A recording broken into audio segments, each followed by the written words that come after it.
యేసుక్రీస్తు ఈ భూమిపైన జన్మించిన మహోన్నతుడు.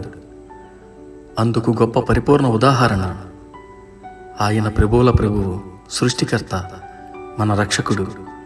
మరియు మనం మళ్ళీ దేవునితో జీవించగలిగేలా చేయుట కొరకు ఆయన ఈ భూమిపైకి వచ్చారు.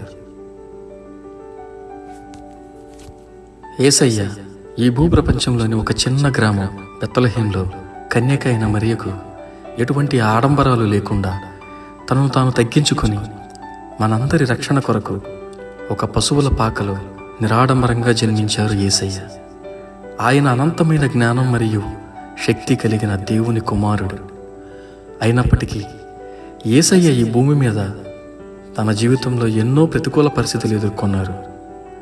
ఆకలి మరియు దప్పిక, ఇంకా ఎన్నో శోధనలు ఎదుర్కొని జయించి మనకు మార్గదర్శిగా నిలిచారు. మనలో ప్రతి ఒక్కరూ ఆయనకు తెలుసు. యేసయ్య మనల్ని అర్థం చేసుకున్నంత పరిపూర్ణంగా ఇంకా ఎవ్వరూ మనల్ని అర్థం చేసుకోలేదు. యేసయ్య బాల్యం నుండి ఆయన సిద్ధపాటు. యేసయ్య 12 సంవత్సరాల వయస్సులో దేవుని ఆలయంలో బోధిస్తున్నప్పుడు అక్కడ ఉన్నవారు ఆ బోధనలు విని ఆయన మహాజ్ఞానానికి ఆశ్చర్యపోయారు.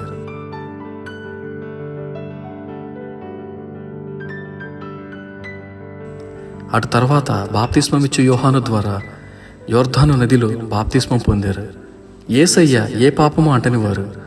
అయినప్పటికీ మన తండ్రి అయిన దేవుని మాటకు విధేయత చూపుట కొరకు నీటి ద్వారా ముంచబడి బాప్తిస్మం పొందారు.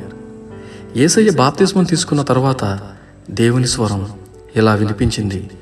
మత్తయి సువార్త 3:17 ప్రకారం, ఈయనే నా ప్రియ కుమారుడు, ఈయన యందు నేను ఆనందించుచున్నానని ఒక శబ్దము ఆకాశము నుండి వచ్చాను.